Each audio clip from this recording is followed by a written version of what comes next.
All right, it's happening. After 5 years of development, China's central bank just announced that their digital currency is ready.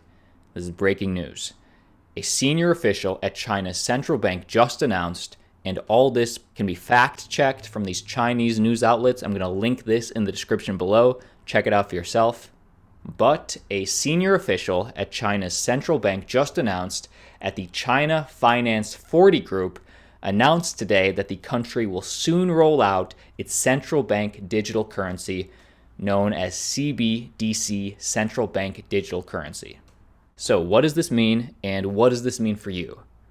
Mu Changchun, the department chief in the Payments and Settlements Division of the People's Bank of China, stated that the CBDC, which is again the central bank digital currency prototype, exists, and the People's Bank of China's Digital Money Research Group has already fully adopted the blockchain architecture for the currency. Big news. And if you don't know what this is, think of the central bank digital currency similar to Facebook's Litecoin, only instead of companies like Facebook and Visa and Uber controlling that digital currency, now it's China that's developing their own digital currency. They claim that research and development has been going on since 2014. Very skeptical with that. I don't recall hearing anything out of China back in 2014 for their own digital currency. In fact, I recall hearing way more about this after Libra has recently been announced. But whatever, for the last 5 years, I would guess they've mainly been researching and they've been hustling on that development and they're ready to launch. And just so you know, China's CBDC will not rely entirely on a pure blockchain architecture, as this would not allow the currency to achieve the throughput required for retail usage.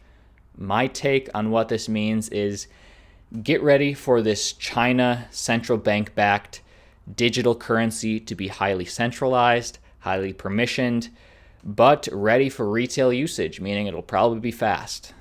This is the beginning of the end. I think that one Redditor summed it up best by saying this state-sponsored digital currency has all the worst parts of crypto and none of the best parts of cash.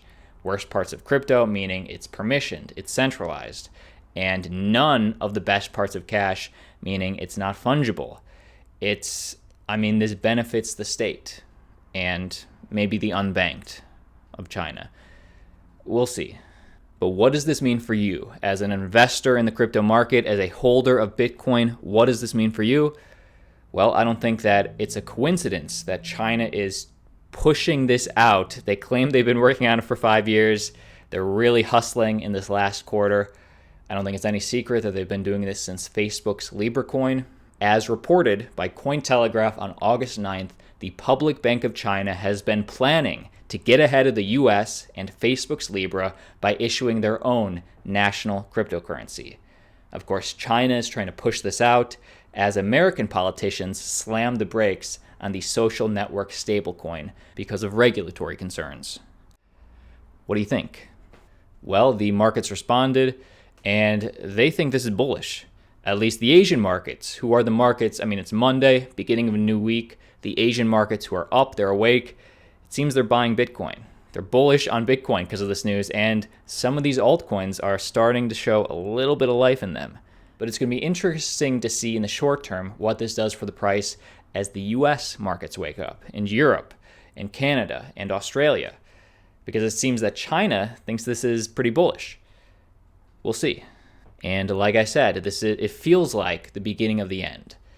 Because maybe you'd accuse me of playing this clip too much. I don't think I play this clip enough. I think this deserves to be shared, it deserves to be seen, and I think this really sums up the implications of China's central bank digital currency versus Litecoin, versus the world. The important part is that the countries that embrace this first are going to have a significant advantage moving forward. The game theory is that some country is going to embrace this in a very, very serious way. Whether it's China, Russia, the United States, somewhere in Europe or South America, somebody's going to do it. And the first country that does it are the first couple. Because the advantage becomes what? Because you can't stop it. Right? And so the second that a country starts to adopt it, every other country is going to end up playing catch up. Yes, I like it. And no, this China digital currency, it's not China saying yes to Bitcoin just yet. But what this does represent is China warming the state, warming its regulations to cryptocurrency. And the fact is that these digital stablecoins that are state and Facebook owned, they provide heavy competition for some of these altcoins. But in my opinion, and I'm not a financial advisor, but in my opinion, this only makes Bitcoin more valuable in the short term, but especially the long term. Let me know what you think down below in the comments. But let's keep going, because a red flag for the world, but a green flag for Bitcoin. A Danish bank is offering mortgages at 0.5% negative interest rate, meaning they're basically paying people to borrow money, which sounds great. I mean, this is great for the individual if you have negative interest on your mortgage, but for the financial system, this feels like a sequel to The Big Short to me. And if you're wondering, how does this even work?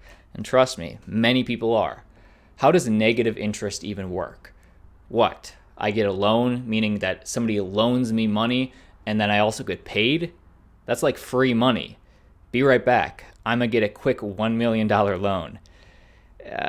Close. The response is, and these Redditors did a great job, very clear explanation. You say that you borrow $1,000 from the bank with a negative 1% interest. That means you pay the bank back $990. But of course, there's plus fees, so it's not essentially free money. And the reason for this is essentially because banks need to, one, store money, but two, loan money to stay relevant. And now it seems that banks are exchanging the long-term payoff from interest for the short-term payoff of fees. This implies that the banks are desperate for quick cash. Not a good situation. Again, if you're getting this negative interest, it's good for you, but I mean, you could argue that it's dangerous not to own a little bit of Bitcoin. You could argue. Again, let me know what you think down below in the comments. Guys, big news day, big Monday. If you're new to the channel, subscribe for a daily video keeping you up to date on the crypto market. We will always drop a video till the day I die. We're going to keep dropping videos, but let's keep going. Moving on, IBM files for a patent for a blockchain-based web browser.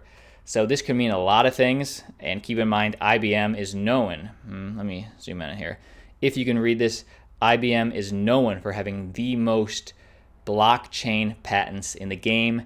The blue represents pending patents, and the red represents granted patents. And you can see in order, IBM has the most, followed by Bank of America, followed by Intel, MasterCard, Visa. The list goes on, but they have a new one. And this might be a direct competitor to Basic Attention Token in the Brave browser. Filed on August 6th by the United States Patent and Trademark Office, IBM's patent is for a web browser backed by a peer-to-peer network. As the company states, and again, how would this affect you?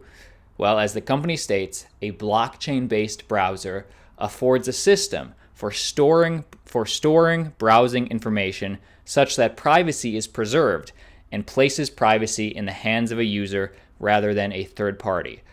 So, I mean, just like Basic Attention Token, just like Brave Browser, this would be bullish for the individual. I'd like something like this.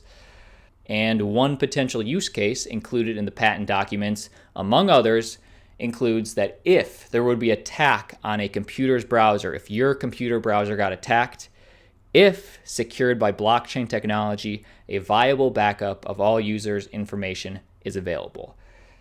This would decentralize the web browser. I like it. As I get more information, I'll let you know. Last piece of news, this is a quick one. Elon Musk has officially thrown his support towards pro-Bitcoin U.S. presidential candidate Andrew Yang. Andrew Yang is the only candidate that has come out in support of Bitcoin and cryptocurrency, at least publicly. Still waiting on Trump to announce what he likes. But, you guys can read these tweets for yourself. Elon Musk just said in 3 words, "I support Yang." And Yang was tweeting about how people don't have to agree with him on everything. Changing one's mind is not a bad thing. Discussion is not a bad thing. Elon Musk says, I support Yang. I mean, bullish. Bullish.